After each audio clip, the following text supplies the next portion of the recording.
जैसे कि हमने लास्ट वीडियो में बात किया था कि कस्टमर को हम कुछ डोमेन सजेस्ट करेंगे।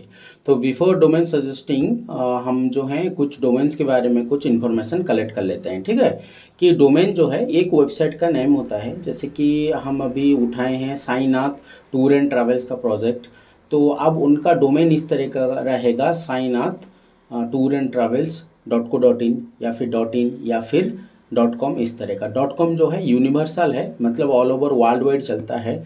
.in का मतलब आप इंडिया ले लो, और .uk का मतलब यूनाइटेड किंगडम ले लो। ठीक है, डिफरेंट डिफरेंट कंट्री के बेस पे भी डोमेन्स सेल होता है। ठीक है, तो अब ये डोमेन को कंट्रोल कौन करता है, तो मैं आपको स्क्रीन में दिखाता हूँ। देखिए, ये आइकन कंपनी है, एक आइकन कंपनी। अगर हम गूगल में सर्च करेंगे ICAAN, अगर आइकन हम सर्च करते हैं तो आइकन नाम का एक internet corporation for assign name and numbers ICANN करके आएगा। ये सारा डोमेन को कंट्रोल करता है। मतलब अगर आपको समझ लीजिए कोई एक वेबसाइट है जो लोगों से पैसा लेता है और सर्विस नहीं देता है, तो इस तरह का वेबसाइट के ऊपर में आप कंप्लेंट राइज कर सकते हो। कहाँ पे जाके कर सकते हो ना, आइकन में जाके कर सकते हो, और आइकन उसके ऊपर में एक्शन लेगा, वेबसाइट भी बंद कर देता है। और उसके साथ में आप बहुत सारा डोमेन प्रोवाइडर्स का नाम सुने होंगे। जैसे वन ऑफ द फेमस है GoDaddy है, होस्टिंगर है, होस्टगेटर है, बिग रॉक है, नेमचीफ है। इस तरह का हजारों कंपनियां हैं। तो वो क्या करते हैं, परमिशन लेकर आते हैं आइकन से और डोमेन सेल करते हैं। अगर आप कोई एक भी प्रोवाइडर से डोमेन अगर परचेस कर लेते हो तो दूसरा सारे प्रोवाइडर उस डोमेन नेम को ब्लॉक कर देते हैं। मतलब ये ऑलरेडी परचेस्ड है। ठीक है, तो वैसे ही अगर हम देखना चाहते हैं कि कोई एक डोमेन है वो कौन परचेस किया है, कहाँ से परचेस किया है, उसका डिटेल्स अगर देखना चाहते हैं तो हम जाएंगे हु इज लुकअप को अगर हम जाएंगे तो ai2ai.in अगर हम यहाँ पे डालते हैं तो ये देखिए वो दिखा देगा कि ये कब परचेस किया गया था, उसका नेम सर्वर क्या है। ठीक है, नेम सर्वर से हम बहुत सारा जानकारी हासिल कर लेते हैं कि मतलब कहाँ से किया होगा। अगर domaincontrol.com है तो ये GoDaddy से परचेस हुआ होगा। ठीक है, और कौन सा स्टेट है, उड़ीसा है, कभी कभी कॉन्टैक्ट इन्फॉर्मेशन भी शो कर देता है। ठीक है, उसी तरीके से हम अभी क्लाइंट को सजेशंस देंगे डोमेन्स का जो जो अवेलेबल होगा।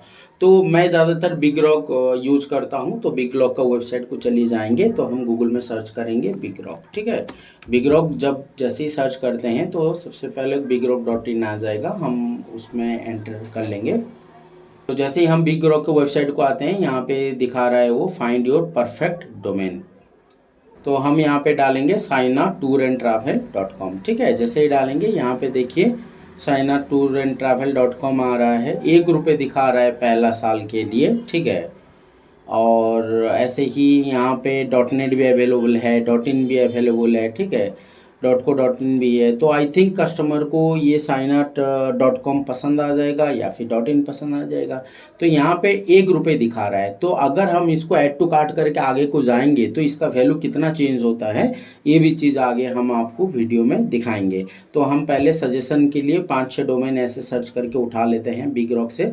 आप चाहें तो GoDaddy, नेमचीप या फिर होस्टगेटर, अलग कोई भी कंपनी आप यूज कर सकते हो, सभी में सेम रिजल्ट ही आएगा। ठीक है, तो हम ऐसे 5-6 डोमेन को कस्टमर को दे देते हैं और कस्टमर से डिस्कशन करेंगे और बोलेंगे कस्टमर को आप अपना एक मेल आईडी बनाइए और उसमें ये डोमेन परचेस कर लो। जैसे कि कस्टमर अगर साईनाथ टूर एंड ट्रैवल्स है तो हम उनको बोलेंगे आपका पर्सनल आईडी पे आप जाइए, बिग रॉक में अकाउंट बनाओ या फिर GoDaddy में अकाउंट बनाओ, किसी भी प्रोवाइडर में अकाउंट बनाते हो तो बनाओ, और लेकिन आप परचेस कर लो। अगर कस्टमर परचेस नहीं कर पाता है तो फिर हम उनसे डिस्कशन करेंगे कि आगे क्या करना है। ठीक है, आज के लिए इतना ही। डोमेन्स के ऊपर में शायद आपको थोड़ा बहुत नॉलेज हो गया होगा।